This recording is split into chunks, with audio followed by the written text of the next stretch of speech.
Perkenalkan, nama saya Rependri Manalu, NIM 21086444, Prodi Penjas Gastrek. Baiklah, saya akan menjelaskan makalah dari awal sampai dengan akhir. Itu ada sebanyak 10 makalah yang akan saya jelaskan. Baik, selamat menyaksikan. Sini saya akan menjelaskan pengertian dari filsafat olahraga, yaitu studi filsafat yang berupa menganalisis secara konseptual masalah-masalah sebagai aktivitas manusia. Masalah-masalah ini mencakup banyak bidang, tapi terutama dibedakan menjadi 5 kategori: filosofis, metafisika, etika, dan filsafat moral, filsafat hukum, filsafat politik, dan estetika. Menurut para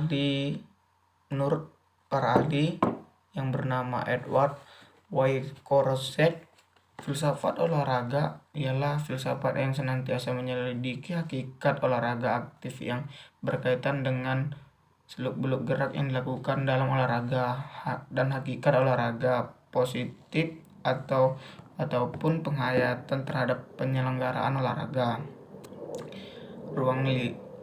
Yang kedua, ruang lingkup filsafat olahraga. Ruang lingkup filsafat olahraga menjadi objek filsafat olahraga dan yang terdiri dari 1. Sportivitas. Sportivitas adalah kebijakan olahraga yang mendasar. 2. Kecurangan. Kecurangan ini berbeda dengan sportivitas. Kecurangan mewakili setidaknya prima facie bentuk utama dari kegagalan moral dan dalam olahraga.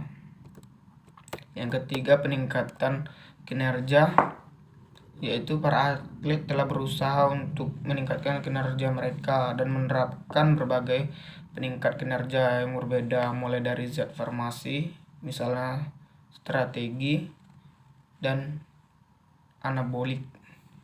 Yang keempat, olahraga yang mengerikan dan berbahaya, yaitu risiko cedera fisik yang signifikan merupakan bagian dari ritmik dari partisipasi dalam banyak olahraga. Yang kelima, jenis kelamin, gender, dan ras.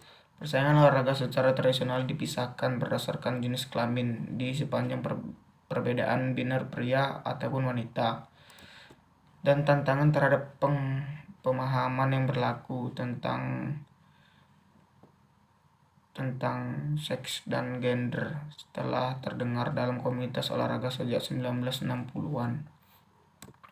C. Sejarah filsafat olahraga. Muhammad Amin, sejarah suatu ilmu pengetahuan yang disusun atas hasil penyelidikan beberapa peristiwa yang dibuktikan dengan bahan kenyataan, atau yang sering disebut dengan ilmu sumber sejarah.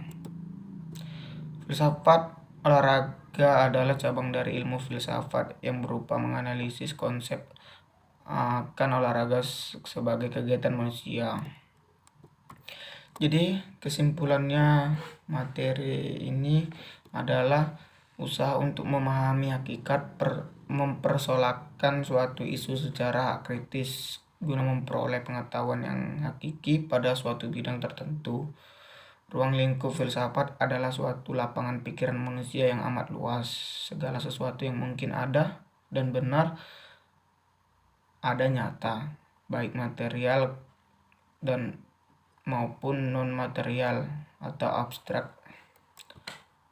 Ya, mungkin itu saja yang bisa saya sampaikan. Terima kasih. Akan menjelaskan sedikit tentang sejarah perkembangan filsafat.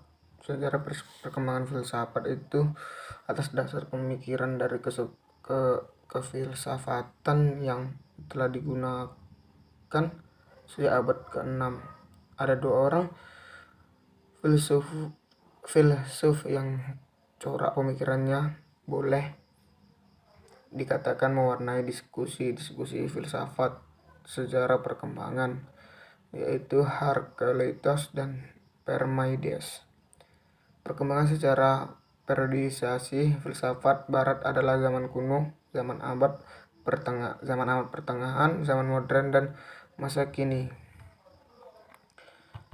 Adapun komponen-komponen tersebut yaitu zaman Yunani klasik, zaman pra-Yunani kuno, zaman pra-Sokrates, filsafat abad pertengahan, dan zaman modern. Ya, di zaman Yunani klasik yaitu era klasik atau periode klasik, yaitu istilah lebar kepada periode secara akal budi panjang yang berpusat di Laut Tengah. Dan zaman pra-Yunani kuno yaitu masa manusia masih menggunakan batu sebagai peralatan. Oleh karena itu, zaman pra-Yunani kuno disebut juga zaman batu. Baru selanjutnya zaman Yunani kuno, yaitu zaman dipandang pada zaman keemasan filsafat, karena pada masa ini orang memiliki kebebasan untuk menggunakan ide-ide atau pendapatnya. Yang keempat, zaman Prasokrates, yaitu bangsa Yunani merupakan bangsa yang pertama kali berusaha menggunakan akal untuk berpikir. Kegemaran bangsa Yunani merantau secara tidak langsung menjadi sebab meluasnya tradisi berpikir bebas yang dimiliki bangsa Yunani.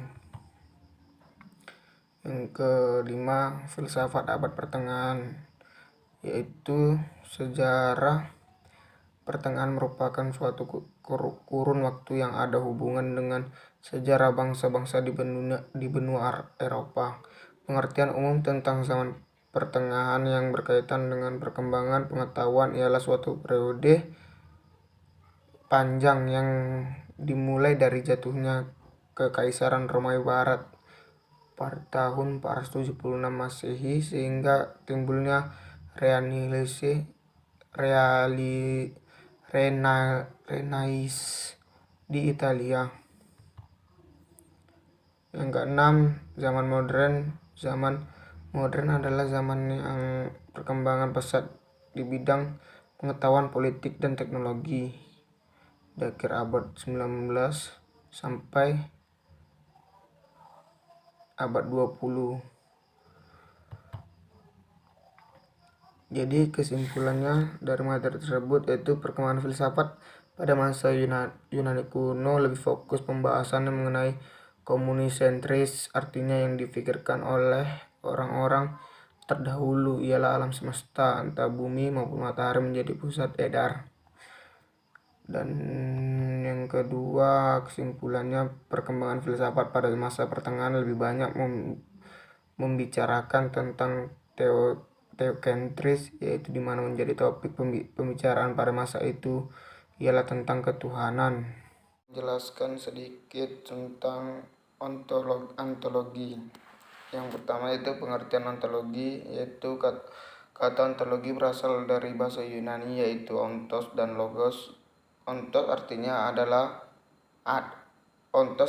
ada dan logos artinya ilmu. Jadi disimpulkan bahwa ontologi merupakan ilmu yang membahas tentang keberadaan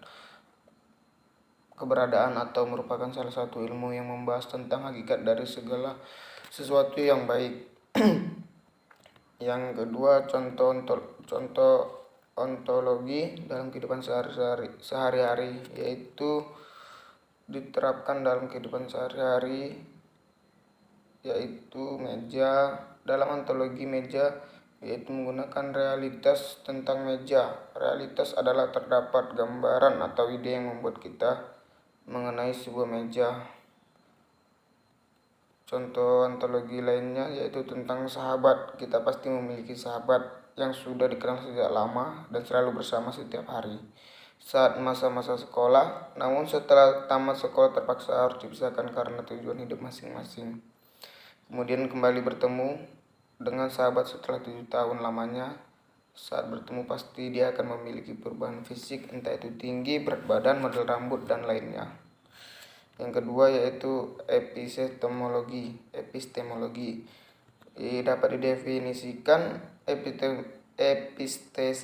epistemologi, yaitu kata epistemologi berasal dari bahasa Yunani, yaitu epistem dan logos, artinya pengetahuan, dan logos artinya teori atau ilmu. Jadi epistemologi merupakan suatu ilmu yang mengkaji tentang sumber pengetahuan atau asal mula metode. Contoh epistemologi dalam kehidupan kita sehari-hari yaitu kursi. Pertanyaannya adalah bagaimana kita bisa tahu bahwa benda tersebut adalah kursi? Dengan berdasarkan hal apa yang kita bisa memiliki pemikiran dan anggapan bahwa itu benar-benar sebuah kursi. Awal mula tentu kita memiliki pengetahuan dan menangkap keberadaan tentang kursi, mengetahui penginderaan kita.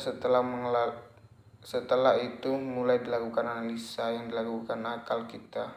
Akal kemudian mengkategorikan menjadi sebuah ilmu pengetahuan yang membahas tentang kursi. Aksiologi, yaitu aksiologi merupakan suatu teori nilai yang berhubungan dengan kegunaan dari pengetahuan yang telah diperoleh. Aksiologi sendiri dapat diartikan sebagai sebuah ilmu yang membahas tentang hakikat, manfaat, atau kebugaran dari pengetahuan yang sudah ada. Contohnya dalam kehidupan kita sehari-hari, yaitu apabila kita sudah memahami dan mengetahui tentang suatu ilmu pengetahuan kemudian dilanjutkan dengan kajian aksiologi. Aksiologi ini akan membahas tentang manfaat yang didapatkan dari ilmu pengetahuan tersebut didapatkan. Apakah ilmu pengetahuan tersebut dapat memberikan manfaat atau malah sebaliknya? Ya, mungkin itu saja yang bisa saya jelaskan. Sekian dan terima kasih. Menjelaskan aliran-aliran filsafat itu terdiri dari aliran rasionalisme dan aliran empirisme. Aliran rasionalisme adalah merupakan aliran yang mengutamakan akal sebagai satu-satunya sumber pengetahuan yang dapat dipercaya. Bagi para tokohnya, akal merupakan aset terpenting yang dimiliki oleh manusia untuk menemukan, memperoleh, menguji sebuah pengetahuan. Mereka juga meyakini bahwa akal memiliki kemampuan untuk menyelesaikan berbagai permasalahan dalam hidup. Aliran ini disebut juga aliran rasionalisme. Konsep inti dari aliran ini yaitu segala sesuatu akan diakui keberadaannya apabila nampak secara fisik. Yang kedua yaitu lingkungan fisik merupakan sumber nilai. Yang ketiga, individu lebih bernilai daripada sosial. Dan paham naturalisme memandang bahwa pendidikan jasmani adalah aktivitas fisik sekedar bersifat fisik. Hasil belajar yang diperoleh melalui aktivitas dirinya bermain merupakan bagian penting dari proses pendidikan dan prestasi bertanding yang tinggi di antara individu yang tidak dikondisikan. Yang kedua yaitu aliran empirisme.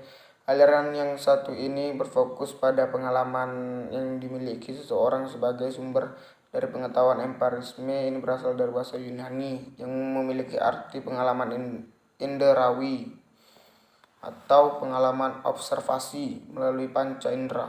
Empirisme merupakan aliran yang sangat bertentangan dengan rasionalisme. Menurut para tokohnya, pengetahuan berasal dari pengalaman sehingga panca indera merupakan sumber yang paling jelas dan pasti dibandingkan akal. Dengan pandangan seperti ini, maka orang-orang sering mengatakan bahwa aliran ini adalah aliran filsafat modern. Yang pertama yaitu keberadaan manusia betul-betul ada dan nyata. Yang kedua, setiap individu merupakan dan dapat menentukan dirinya sendiri. Individu lebih penting keberadaannya dibandingkan dengan masyarakat. Adapun pandangan aliran ini terdapat aliran ini terhadap pendidikan jasmani adalah kebebasan untuk memilih, banyak variasi dalam beraktivitas, permainan merupakan produk dari perkembangan kreativitas, proses untuk mengetahui diri sendiri melalui aktivitas gerak, dan terakhir guru adalah dan yang terakhir adalah dosen adalah seorang konsultan. Terima kasih. Menjelaskan makalah filsafat pendidikan dan ruang lingkup. Rumusan masalah yaitu apa yang dimaksud dengan filsafat pendidikan dan apa saja ruang lingkup filsafat pendidikan, dan hubungan filsafat dengan filsafat pendidikan. Pengertian filsafat pendidikan adalah aktivitas pikiran yang teratur yang menjadikan filsafat sebagai jalan untuk mengatur, menyelaraskan, dan memadukan proses pendidikan. Artinya filsafat pendidikan dapat menjelaskan nilai-nilai dan maklumat yang diupayakan untuk mencapainya. Menurut John Dewey, filsafat pendidikan merupakan salah satu pembentukan kemampuan dasar yang fundamental, baik menyangkut daya pikir maupun daya perasaan. Untuk mendapatkan pengertian filsafat pendidikan yang lebih sempurna atau jelas, ada baiknya kita melihat beberapa konsep mengenai pendidikan itu sendiri. Dalam pandangan John Dewey, pendidikan adalah sebagai proses pembentukan kemampuan dasar yang fundamental yang menyangkut daya pikir maupun daya rasa.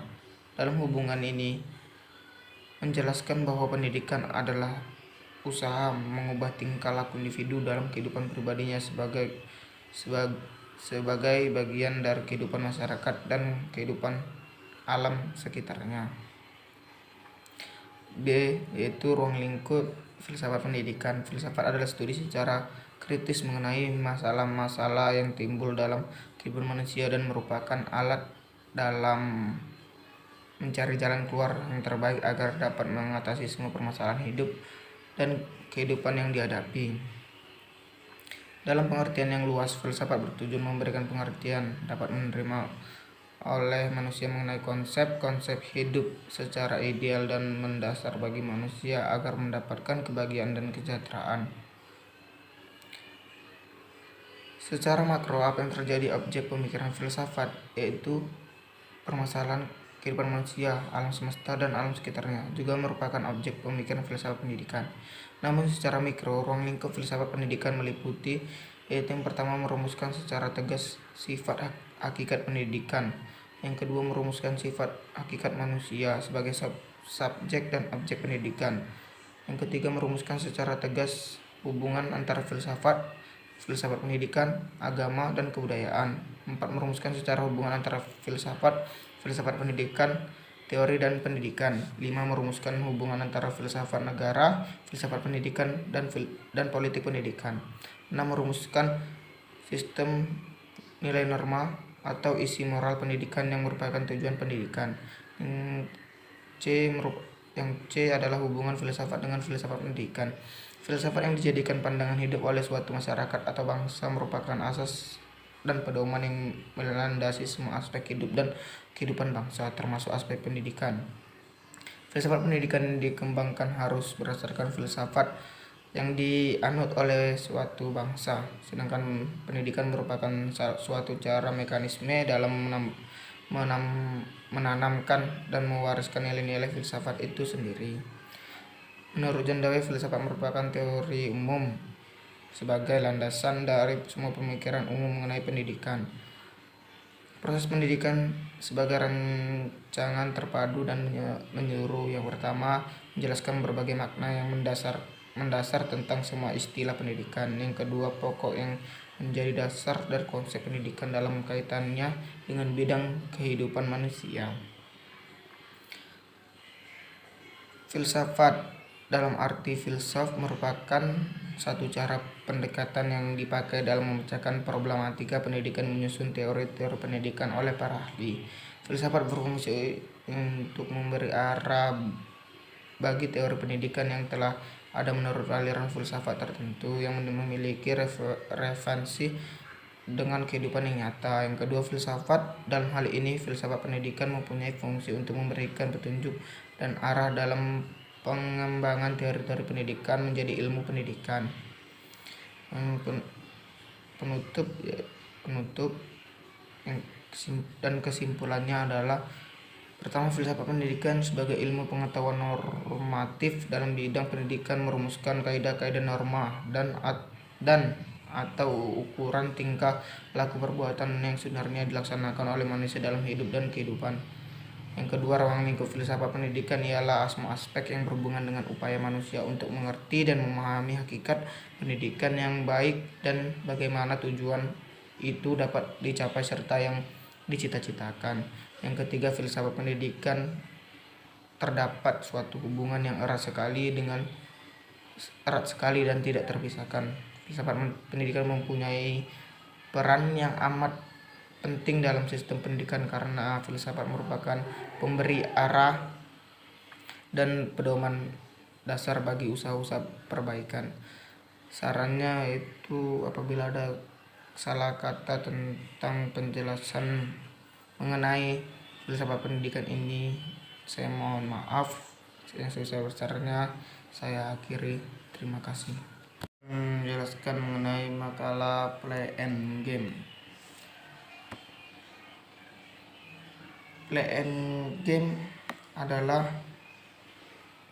suatu unsur yang paling penting untuk dikembangkan anak, baik fisik, emosional, mental, intelektual, kreativitas, dan sosial. Di mana anak mendapat kesempatan cukup untuk bermain akan menjadi seorang dewasa yang mudah berteman, kreatif, dan cerdas bila dibandingkan dengan anak yang masa kecilnya kurang mendapatkan kesempatan bermain. Bermain juga merupakan setiap kegiatan yang dilakukan untuk kesenangan yang ditimbulkan dan dilakukan serta sukarela dan tidak ada paksaan atau tekanan dari luar atau kewajiban serta tidak tergantung kepada usia, tetapi tergantung kepada kesehatan dan kesenangan yang diperoleh. Sukarela dan mempunyai pola atau aturan yang tidak mengikat.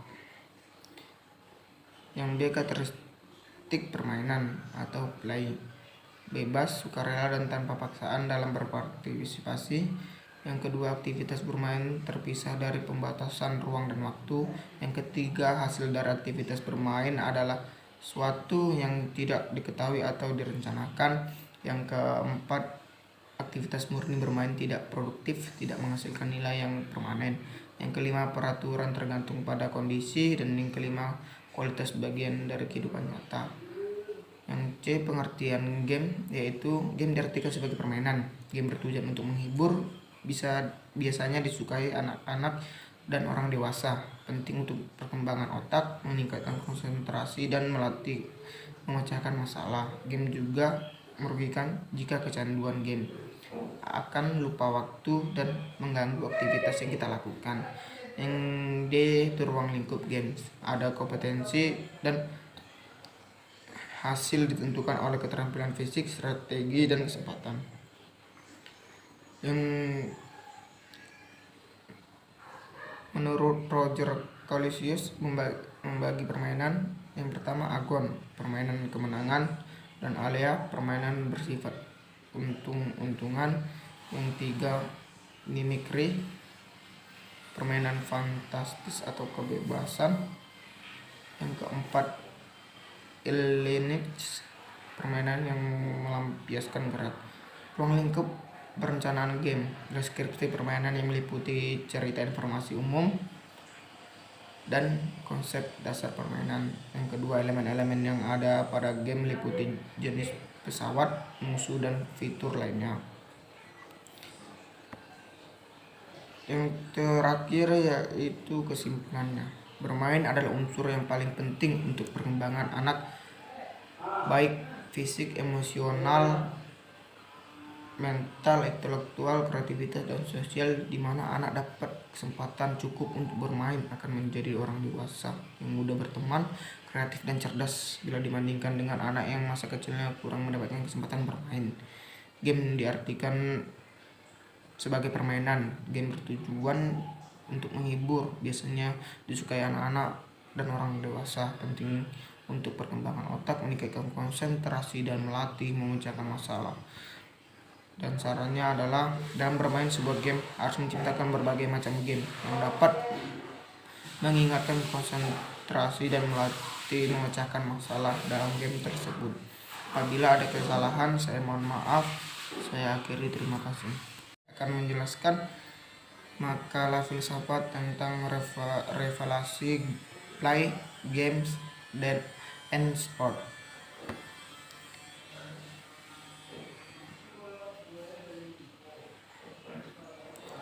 Pengertian play.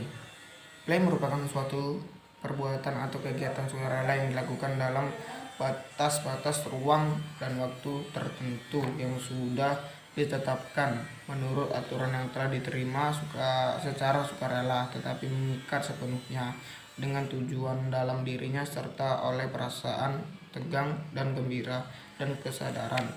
Bermain atau play mempunyai sifat esensial dan aktivitas untuk hiburan tidak dipertandingkan.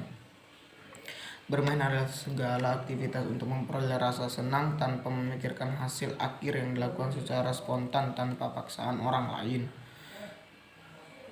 Bermain adalah fitrah manusia yang hakiki sebagai makhluk bermain.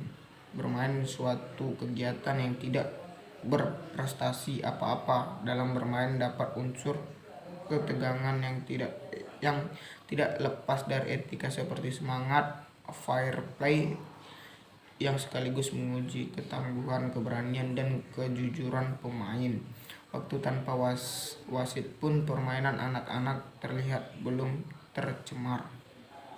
Dalam permainan pendidikan etika yang tidak mengenal pada suatu ajaran tertentu, karena anak tidak melihat sisi religius teman dan bentuk permainan, karena tidak ada aturan dalam hal religius dalam manusia yang baik dan kritis, sehingga proses pemberian pembelajaran lebih bersifat mengembangkan daya pikir kritis dengan mengamati realitas kehidupan. Dalam hal ini terdapat 7 ciri-ciri yang dapat dijadikan acuan untuk menentukan apakah semua itu bermain atau bukan, yakni yang pertama, bermain dilakukan secara volunteer, bermain yang tidak secara sukarela tanpa paksaan atau tekanan dari orang lain. Yang kedua, bermain itu spontan, bermain kapanpun atau kapanpun mereka mau. Yang ketiga, kegiatan bermain lebih berorientasi pada proses daripada terhadap hasil atau akhir kegiatan. Yang keempat, bermain didorong oleh motivasi intrinsik, maksudnya yang mendorong orang untuk melakukan kegiatan bermain tersebut adalah kegiatannya itu sendiri, bukan faktor-faktor luar yang bersifat ekstrinsik. Yang kelima, yaitu bermain itu pada dasarnya menyenangkan. Yang keenam, bermain itu bersifat aktif, bermain memerlukan keterlibatan aktif daripada pelakunya. Dan yang terakhir, yaitu bermain fleksibel. Dengan ciri berarti orang yang bermain memiliki kebebasan untuk memiliki jenis kegiatan yang ingin dilakukannya. Karakteristik play yang pertama yaitu bebas, yang kedua aktivitas, yang ketiga hasil dari aktivitas bermain adalah sesuatu yang tidak diketahui atau direncanakan, yang keempat aktivitas murni, yang kelima peraturan bermain bergantung pada kondisi, dan yang keenam kualitas bermain merupakan bagian dari kehidupan nyata. Macam-macam permainan atau play dapat dibedakan menjadi 5, yaitu yang pertama permainan fungsi, yaitu permainan yang menggunakan gerakan tubuh atau anggota tubuh. Yang kedua, permainan konstruktif, yaitu membuat suatu permainan. Yang ketiga, permainan reseptif, yaitu sambil mendengarkan cerita atau membaca buku cerita. Yang keempat, permainan peranan, yaitu dalam permainan ini akan bermain peran sebagai guru. Yang kelima, bermain sukses, yaitu diutamakan dalam bermain ini adalah presentasi sehingga diperlukan keberanian.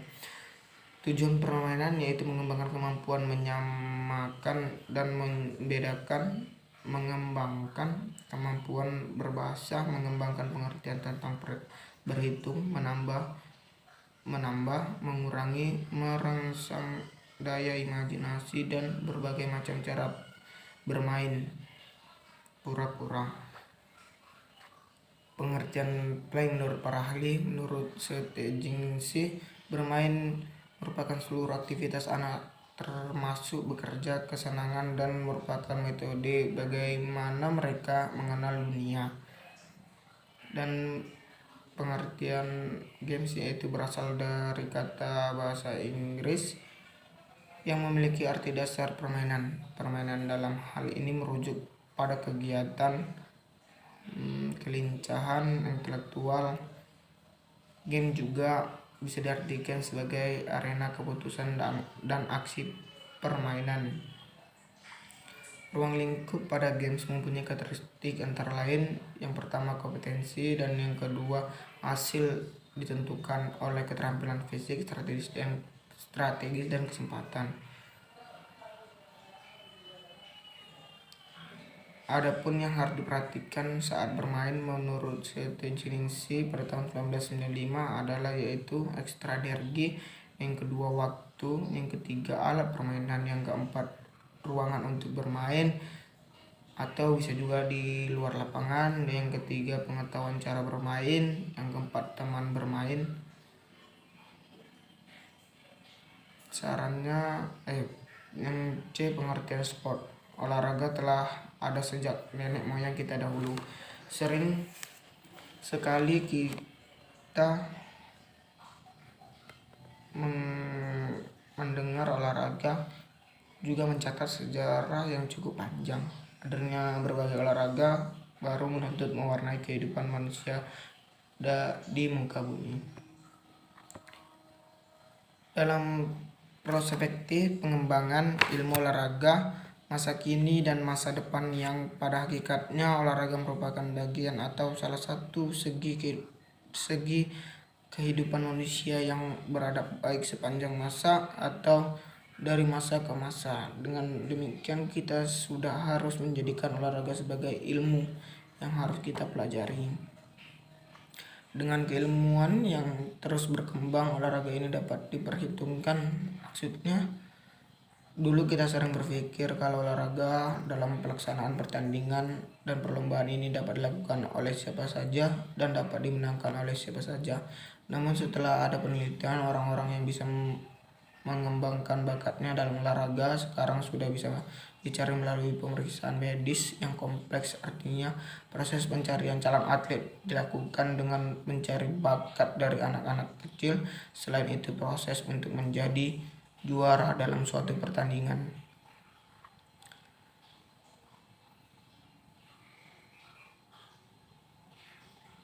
Relasi play dan games sport.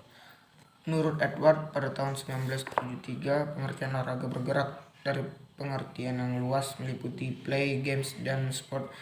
Play mempunyai karakteristik: 1. Bebas, sukarela, dan tanpa paksaan dalam berpartisipasi. 2. Aktivitas bermain terpisah dari pembatas ruang dan waktu. Yang ketiga, hasil dari aktivitas bermain adalah sesuatu yang tidak diketahui atau direncanakan. Yang keempat, aktivitas bermain tidak produktif, tidak menghasilkan nilai yang permanen. Yang kelima, peraturan permainan tergantung pada kondisi, tunduk pada kesempatan situasional. Dan yang keenam, kualitas bermain merupakan bagian dari kehidupan nyata. Games merupakan bagian dari play.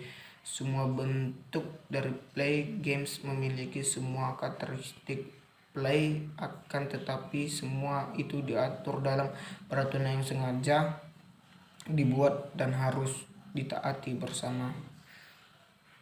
Bermain pada intinya adalah aktivitas yang digunakan untuk sebagai hiburan. Kita mengartikan permainan sebagai hiburan yang bersifat fisikal yang tidak kooperatif. Meskipun bermain tidak harus selalu bersifat fisik, bermain bukanlah berarti olahraga dan pendidikan jasmani, meskipun elemen dari permainan dapat ditemukan di dalam keduanya. Kesimpulannya itu secara hierarki bahwa olahraga dapat dilakukan untuk meningkatkan keterampilan gerak manusia. Pada dasarnya manusia itu hidup untuk bergerak. Gerak yang dilakukan kian berarti sehingga pada gilirannya dapat meningkatkan kualitas hidup manusia. Sarannya demikian yang dapat saya sampaikan, lebih dan kurang saya mohon maaf. Apabila ada kesalahan saya akhiri. Dualisme adalah konsep filsafat yang menyatakan ada dua substansi dalam pandangan tentang hubungan antara jiwa dan raga. Dualisme mengklaim bahwa fenomena mental adalah entitas non-fisik. Gagasan tentang dualisme jiwa dan raga berasal setidaknya sejak zaman Plato dan Aristoteles dan berhubungan dengan spekulasi tentang ekstensi jiwa yang terkait dengan kecerdasan dan kebijakan.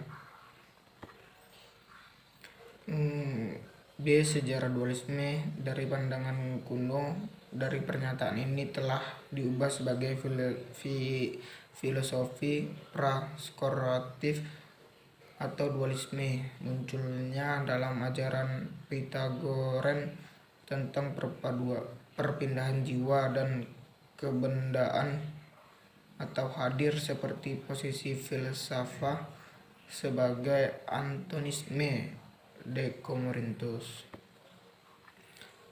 Penganut paham Pitagoras berpegang pada itikat keagamaan bahwa jiwa saat kematian berpindah jiwa semata dari jasad yang mereka tempati menjadi tubuh yang lainnya. Di abad ke-17, René Descartes yang akrab disapa bapak dari filsafat modern kemungkinan menjadi sosok yang paling terkenal karena pernyataan tentang dualisme.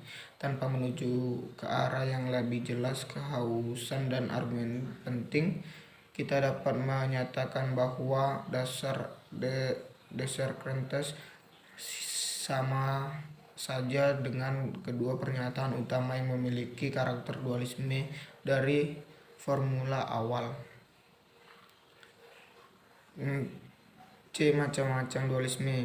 Yang pertama, dualisme sosial dikemukakan oleh Profesor Boyke yang mengatakan bahwa di dalam suatu masyarakat mungkin terdapat dua sistem sosial yang sangat berbeda. Kedua-duanya wujud serta berdampingan di mana yang satu tidak dapat sepenuhnya menguasai yang lainnya. Sistem sosial yang satu modern, yang sedang lainnya tradisional. Sistem sosial yang lebih modern ini terutama dari negara-negara barat. Yang kedua, dualisme teknologi. Dalam mengenai dualisme di negara berkembang, dua ahli ekonomi yakni Hicks dan Min telah melakukan suatu studi tentang dualisme ini. Hicks menekankan kepada adanya dualisme di bidang teknologi. Yang dimaksud dengan dualisme teknologi adalah suatu keadaan di mana di dalam sesuatu bidang kegiatan ekonomi tertentu digunakan teknik produksi dan organisasi produksi yang sangat berbeda sekali coraknya dan mengakibatkan perbedaan yang besar sekali dengan tingkat produktivitas. Yang ketiga, dualisme financial. Sedangkan Main lebih banyak menyoroti masalah lembaga keuangan di negara berkembang.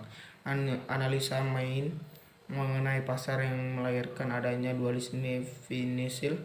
Pengertian itu dapat dijelaskan dalam dua golongan. Yang pertama ya adanya pasar uang yang memiliki organisasi yang sempurna, dan yang kedua adanya pasar uang yang tidak terorganisir sama sekali.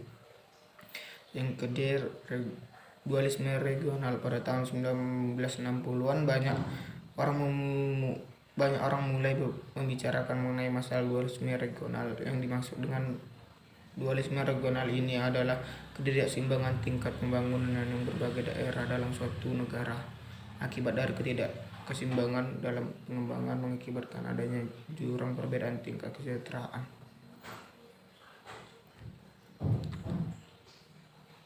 Kesimpulannya yaitu dualisme adalah konsep filsafat yang menyatakan adanya dua substansi dalam pandangan tentang hubungan antara jiwa dan raga. Dualisme mengklaim bahwa fundamental adalah entitas non-fisik. Gagasan tentang dualisme jiwa dan raga berasal setidaknya sejak zaman Plato dan Aristoteles dan berhubungan dengan spekulasi tentang ekstensi jiwa yang terkait dengan kecerdasan dan kebijakan. Fenomena dualisme keilmuan yang sedang melanda umat Islam itu relatif baru, kira-kira pada awal abad ke-19 sebelum Masehi. Kira-kira awal abad 19 Masehi ketika bangsa Islam mulai dijajah. Dualisme lembaga pendidikan yang sekarang ini ada yang disebut sekolah umum dan ada diistilahkan sekolah agama, di mana terciptanya sarjana agama yang begitu pintar ilmu syariah tetapi tidak tahu menahu tentang ilmu umum. Sarannya demikian yang video bisa saya jelaskan, lebih dan kurang saya mohon maaf. Terima kasih. Di sini saya akan menjelaskan makalah filsafat olahraga tentang aspek estetika dalam olahraga. Yang pertama, hakikat etika. Secara etimologis, kata ethics berasal dari kata Yunani etike yang berasal dari ilmuwan tentang moral atau karakter. Studi tentang etika itu secara khas berhubungan dengan prinsip kewajiban manusia atau studi tentang semua kualitas mental dan moral yang membedakan seseorang atau suku bangsa. Yang kedua, hakikat moral. Moral berasal dari kata Latin mos dan dimaksud sebagai adat istiadat untuk tata krama. Etika tidak mempunyai presentasi untuk secara langsung dapat membuat manusia menjadi lebih baik. Suseno mengatakan bahwa moral selalu mengacu pada baik buruknya manusia sebagai manusia. Bidang moral adalah bidang kehidupan manusia dilihat dari segi kebaikan sebagai manusia. Norma-norma moral adalah tolak ukur untuk menentukan betul atau salahnya sikap dan tindakan manusia. Manusia dapat dilihat dari segi baik buruknya sebagai manusia. Yang C, hakikat karakter. Karakter dapat dilacak dari kata Latin character, character dan carax yang maknanya for making, to engrave, dan pointed stake. Kata ini mulai banyak digunakan dalam bahasa Prancis caractère pada abad ke-14 dan kemudian masuk ke dalam bahasa Inggris menjadi karakter sebelum akhirnya menjadi bahasa Indonesia karakter. Dalam rumusan Feyerabend meminta karakter diartikan sebagai tabiat atau watak, sifat-sifat kejiwaan, akhlak atau budi pekerti yang membedakan seseorang daripada yang lain. Di hakikat pendidikan jasmani dan olahraga, pendidikan adalah segenap upaya yang mempengaruhi pembinaan dan pembentukan kepribadian, termasuk perubahan perilaku. Karena itu, pendidikan jasmani dan olahraga selalu melibatkan dimensi sosial, karena pendidikan jasmani adalah bagian integral pendidikan secara keseluruhan, yang berarti bahwa mempunyai peran terpenting dalam hal di dunia pendidikan. Di samping karakter yang bersifat fisikal yang menekankan keterampilan, ketangkasan dan unjuk kebolehan.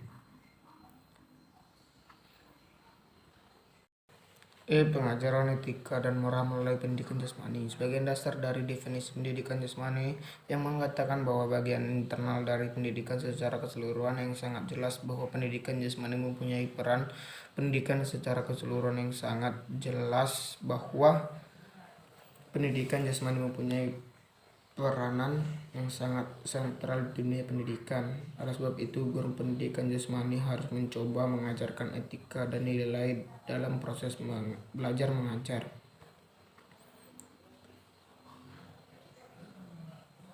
Yang kedua, fair play and game dalam olahraga. Fair play adalah kesabaran hati lawan yang menimbulkan berhubungan kemanusiaan yang akrab dan hangat dan mesra. Fair play merupakan kesadaran yang selalu melekat bahwa lawan bertanding adalah kawan bertanding yang diikat oleh persaudaraan olahraga. Jadi fair play merupakan sikap mental yang menunjukkan martabat kesatria pada olahraga.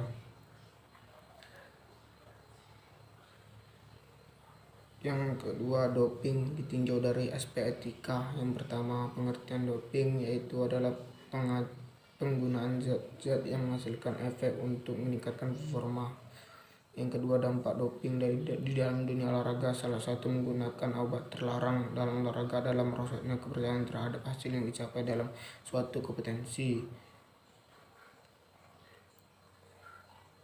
Yang berikutnya, lembaga anti doping Indonesia terbentuk sebagai upaya menjaga kemurnian olahraga dan nilai-nilai olahraga dari tindakan yang merusak citra olahraga. Departemen Pendidikan Nasional membentuk lembaga anti doping Indonesia. Lembaga tersebut independen yang terdiri atas para profesional seperti dokter dan ahli hukum. Dan kesimpulannya itu etika terkait dengan nilai-nilai pemeliharaan seperti kebenaran, pengetahuan, dan kesempurnaan persahabatan, dan banyak nilai lainnya. Etika juga mengenai rasa belas kasih dan simpati tentang memastikan kehidupan baik berbagai dengan lainnya. Etika terkait dengan kepedulian terhadap yang lainnya, terutama yang tidak punya kedudukan atau kekuatan yang diperlukan untuk melindungi diri mereka sendiri atau jalan mereka. Etika olahraga sebagai etika terapan dalam kegiatan olahraga, koordinasi prinsip-prinsip moral dan norma-norma hubungan etika dan esensi adalah kombinasi organik pengembangan olahraga dan etika untuk meningkatkan standar olahraga dan mempromosikan manusia putaran pembangunan. Istilah moral dikaitkan dengan motif, maksud, dan tujuan yang terbuat. Dan sarannya adalah apabila ada kesalahan dalam video saya mohon maaf. Terima kasih. Akan menjelaskan makalah filsafat olahraga tentang konsep jiwa dan raga serta tubuh manusia. Rumusan masalah di sini yaitu kesatuan jiwa dan raga, tubuh manusia, dan contoh dalam aktivitas olahraga. Pembahasannya yaitu yang pertama, kesatuan jiwa dan raga. Pada zaman sebelum Masehi, jiwa manusia sudah menjadi topik pembahasan para filsuf. Saat itu para filsuf sudah membicarakan aspek kejiwaan manusia dan mereka mencari detail pengertian serta berbagai aksia umum yang berlaku pada manusia. Sebelum tahun 189, jiwa dipelajari oleh para filsuf dan para ahli ilmu faal atau fisiologi, sehingga fisiologi dianggap sebagai bagian dari kedua ilmu tersebut. Selain pengaruh dari ilmu faal, psikologi juga dipengaruhi oleh suatu hal yang tidak sepenuhnya berhubungan dengan ilmu kedokteran. Dan yang kedua yaitu tubuh manusia. Tubuh manusia terbentuk dari banyak jaringan serta organ yang mempunyai fungsi penting, yaitu sebagai stabilitas serta mobilitas tubuh. Salah satunya adalah tulang. Tanpa tulang manusia tidak bisa berdiri dengan tegak. Begitupun tanpa bantuan otot, maka tulang tidak akan berfungsi sebagaimana mestinya. Tentu dalam kehidupan sehari-hari kita memerlukan pergerakan yang mengandung pekerjaan maupun segala aktivitas, terutama pergerakan dari punggung. Punggung merupakan bagian tubuh yang saat dilibatkan dalam berbagai pergerakan. Dengan bantuan pergerakan dari punggung kita dapat melakukan aktivitas yang monoton dan adanya pergerakan yang salah serta berlangsung lama seperti kali timbul keluhan pada punggung bagian bawah. Sebuah studi yang membandingkan Prelapsivo back pain atau LBP antara lain dewasa yang bekerja di Swedia dan Norwegia melaporkan prevalensi di Norwegia dari 60,7% dan prevalensi di Swedia 69,7%. Perbandingan kejadian disability kerja sebagian akibat dari sakit punggung menunjukkan penurunan dari 37% pada pria dan 21% pada wanita. Otot punggung bawah yang menyebabkan ketidakseimbangan otot sehingga stabilitas otot perut dan punggung bagian bawah menurun. Mobilitas lumbal terbatas sehingga mengakibatkan aktivitas fungsional menurun. Nyeri adalah salah satu pengalaman sensorik dan emosional yang tidak menyenangkan akibat dari kerusakan jaringan yang bersifat subjektif. Akibat dari rasa nyeri yang dirasakan, tidak jarang kasus tersebut sampai berpengaruh besar tiga terhadap aktivitas fungsional, bahkan dapat mempengaruhi pekerjaannya. Dari permasalahan tersebut maka dibutuhkan dalam mengenai kasus tersebut. Pada kasus LBP, magnetic fisioterapi menggunakan TENS dan core stability untuk mengurangi keluhan yang dirasakan. Dan kemudian contoh dalam aktivitas olahraga. Manfaat olahraga yaitu untuk jantung lebih sehat. Olahraga memacu jantung untuk memompa sehingga membuat lebih kuat dan sehat. Latihan secara rutin bisa menghindari Anda dari penyakit jantung dan serangan jantung mendadak. Yang kedua, meningkatkan performa kerja otak. Kegiatan olahraga mampu meningkatkan pasokan oksigen dalam tubuh, memperlancar sirkulasi darah dalam tubuh, terutama aliran darah ke otak. Hal ini dipercaya bisa meningkatkan kinerja otak lebih baik. Manfaat olahraga yang satu ini tentu sangat membantu kita dalam belajar ataupun bekerja. Tidak hanya itu, kita akan mendapat lebih kreatif dan mampu meningkatkan kontraksi otak. Ada beberapa penelitian yang menunjukkan kaitan antara olahraga rutin dan peningkatan produktivitas kerja. Menurut para ilmuwan, olahraga membuat pikiran lebih jernih serta menambah produksi hormon endorfin yang membantu Anda bersemangat untuk mengerjakan tugas kantor, kuliah, ataupun lainnya. Yang ketiga, tulang lebih kuat. Latihan angkat beban wajib dilakukan jika Anda ingin memiliki tulang yang sehat dan kuat. Yang keempat yaitu wajah lebih bening. Olahraga meningkatkan peredaran darah ke wajah yang menyingkirkan kotoran melalui keringat sehingga membantu mengurangi jerawat serta membuat kulit lebih jernih. Yang kelima, lebih berenergi. Orang yang rutin berolahraga lebih jarang mengalami kelelahan dalam beraktivitas. Yang keenam, tidur berkualitas. Olahraga minimal 3 hingga 5 kali seminggu telah terbukti membantu seseorang untuk tidur lebih nyenyak. Alasan pertama, olahraga membuat napas teratur. Kedua, tubuh akan menjadi lelah setelah olahraga sehingga tubuh akan tidur lebih nyenyak untuk memulihkan tenaga. Yang ketujuh yaitu meningkatkan daya tahan tubuh. Melakukan olahraga secara teratur bisa mempengaruhi hormon yang ada di dalam tubuh manusia. Dan kedelapan, mengurangi gejala PMS. Olahraga bisa membantu mengurangi gejala PMS seperti kram perut, nyeri, dan mood yang stabil. Yang kesembilan, mood lebih baik. Meskipun melelahkan, Anda akan merasa lebih cantik dan bahagia setelah berpeluh keringat karena olahraga. Yang ke-10, mengurangi stres. Olahraga terbukti cukup mampu mengurangi stres yang bisa kita alami kapan saja. Yang ke-8, membakar lemak. Bagi Anda yang ingin melakukan diet, manfaat olahraga yang satu ini bisa Anda buktikan sendiri. Dan yang ke-12, metabolisme tubuh meningkat dan menurunkan risiko penyakit. Selain meningkatkan daya tahan tubuh dan mengurangi risiko terkena penyakit yang bisa disebabkan oleh virus atau bakteri. Yang terakhir yaitu penutup dan kesimpulannya adalah filsafat manusia menyoroti gejala dan kejadian manusia secara sintesis dan relatif serta memiliki ciri-ciri intensif dan kritis. Kalau demikian, maka rohani dan jasmani, aliran serbazat, aliran serbaru, aliran dualisme, dan aliran eksistensialis, kedua sudut pandang antropologi manusia sebagai makhluk individu, manusia sebagai makhluk sosial, dan manusia sebagai makhluk asusila. Ini sarannya yaitu apabila terdapat kesalahan dalam penjelasan, saya mohon maaf